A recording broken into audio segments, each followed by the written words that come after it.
All right, Matt, we are talking 15-6A, and man, I know I'm going to talk about some things that we talked about on the podcast last year, which is we never could figure out which Klein Collins team it was, and then they itched their way in on the last day, and then they ended up going 3 rounds. So, are we going to have? Let's start with Collins. Are we going to have a better idea of what they're going to look like going into this year? Honestly, Wizzy, I don't know. I don't know. This is the team that actually went the furthest in 15-6A last year. They got to the third round before losing to Longview, and they were 5-5. When they were good, they were really good. Yeah. But they were also bad. And they started out 0-3, admittedly against a tough non-district schedule. I don't know. I don't have it. I was really fretting on how to pick this district and because I don't have a good read. I mean, you look at it on paper and you feel like Klein Collins should be a contender for the district title. They went 3 rounds deep last year. They got 13 starters back. Their quarterback is back in Braden Schagen. They've got a true dual threat there. Tydrick Finley, their do-it-all athlete, returns as well. They're always going to play tough defense there with their linebacker, the Brady kid. I like him a lot. James Brady, Christian Wilkerson, Ellis Rogers. You know Adrian Mitchell's ball club's going to play good, tough defense. But is the consistency going to be there for Klein Collins? Because this district is tough. It's deep. There's a lot of good football teams. And 1 or 2 bad nights could keep you out of the playoffs. It almost kept them out last year. They were able to pull themselves out. So all that being said, I don't know. I don't know. I don't have a good read for Collins. The interesting thing in this district is if you look at the district champion last year, Klein Kane, they probably have the most question marks. They've got a lot of holes to fill. They graduated really heavy. They only bring back 2 starters on the defensive side of the ball. Now, where they do have their quarterback is back. Zach Johnson is back. He set a bunch of school records last year.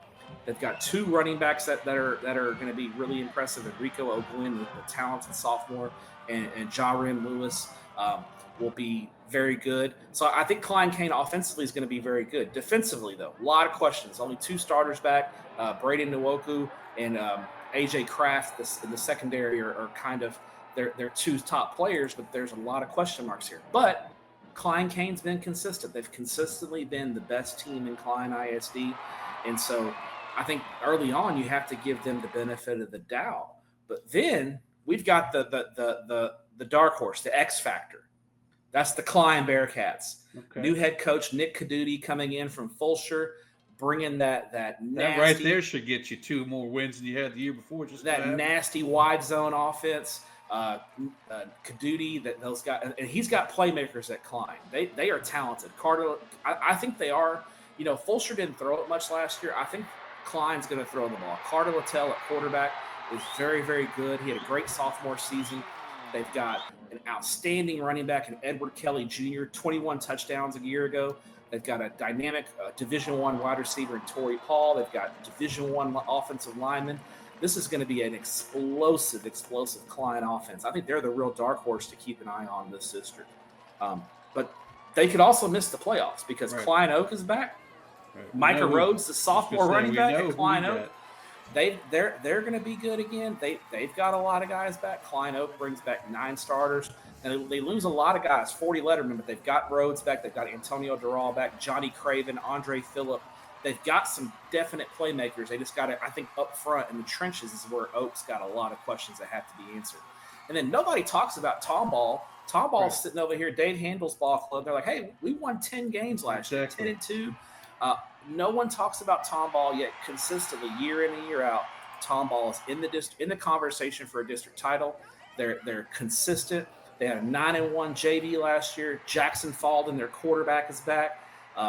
He's the game changer. You know, if he doesn't get hurt, Tomball might have upset Willis last year in the second round of the playoffs. So this is a deep district with a lot of good football teams. Well, it's going to make me anxious to hear your 1 through 9 when we get to the end of this deal. And also shout out to Klein Kane. They got 2 guys. I know the draft was way back in last month, but they had 2 guys from their team get drafted with Jaden Blue and Matthew Golden both going to the NFL. So a little prestige over there at Klein Kane. Let's finish up Klein ISD and talk about Forest, and then I want you to see, and then I want you to talk to me about how the Magnolia schools how they fared last year in their first run here at 6A, and then what they may have learned to do something to maybe push the Cards this year. Forrest, Derek Vaughn, head coach, they struggled a year ago, and they've only got 2 starters back on defense. That's a big concern. Ja'Carry Jones, their wide receiver, is a good player. Quarterback James Robinson. They've got some Dewan Etheridge. Offensively, skill spots, they've got some guys back. And Klein Forest always has good athletes.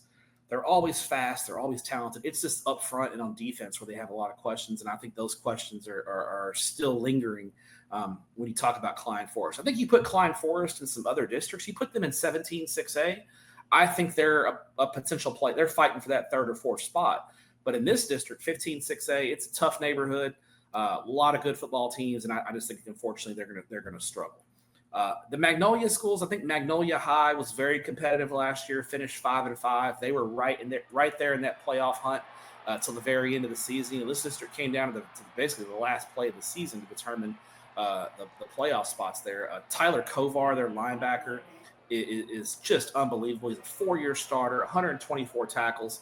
He's the heartbeat of that defense. Carson Smith, the tight end, is a great player. Chase Lowry, their quarterback, is back. I think he's going to have a breakout season for the Bulldogs. And they bring back 15 starters. So I think Magnolia is another team. I think you put them in a lot of other districts. They're an easy playoff team, maybe even a district title contender in a lot of districts. In 15-6A, they're fighting for just to get into the playoffs. Like, it's a deep, deep district. I think Magnolia West, Tomball Memorial are still going to struggle. I think Tomball Memorial maybe takes a little bit of a step up this year, but not much. It's just tough. They're kind of just in the wrong district at the wrong time, kind of in a rebuild. Yeah, they put up 70 points in one game last year, right? When at Memorial in one of their games, I know they did at home. It's interesting, man. One day we need to do that experiment where all these districts where we say, boy, if they're in some other district, and then we make up an imaginary district, put them all in there. Then they're like, well, if we weren't in this district, we might have already walked in. I mean, I think you put some of these teams in 14-6A with the Spring and Aldine schools. I think they can make the playoffs easily. I think 17-6A doesn't have a ton of depth. I think there's some, the HIS, there's several districts in Houston where you take some of the 6th place team in 15-6A and put them in another district that are probably a 2nd or 3rd place team, if not a district title contender. Yeah, put these teams in the portal, see where they come out. Hey, all right, we're going to get the portal in February. It's realignment year, so we'll mix it all up. Some of these teams never know where they're going to win. You never know. Deer Park's always out there scratching their head. I don't know where we're going. Especially in Houston, because you've got all these multi-school ISDs. If you're a single school or 2-school ISD, you're going to get shifted around. It's just the deal. I got no clue. Yeah, exactly. All right. Well, first of all, my favorite shooter down there in Houston lives in Klein, so he's going to be excited about the fact he'll probably be going to Klein games the whole year long. Second of all, you got a 1 through 9 you got to give me. I know it's way too early, but hit me up. This is tough. All right, I'm going to go. I'm going to give the benefit of the doubt for Klein Kane, number 1. I'm going to go Tomball 2. I'm going to go Klein 3. Okay. I'm going to go Klein 3. I'm going to go Oak 4. I'm going to go. Leaves Collins out. Actually, I'm sorry. You know what? I forgot. Uh-oh. Collins 4, Oak Collins 5. almost got you again, just Collins, like we did last Collins year. 4, Oak 5, Magnolia 6, Tomball Memorial 7, Klein Forest 8.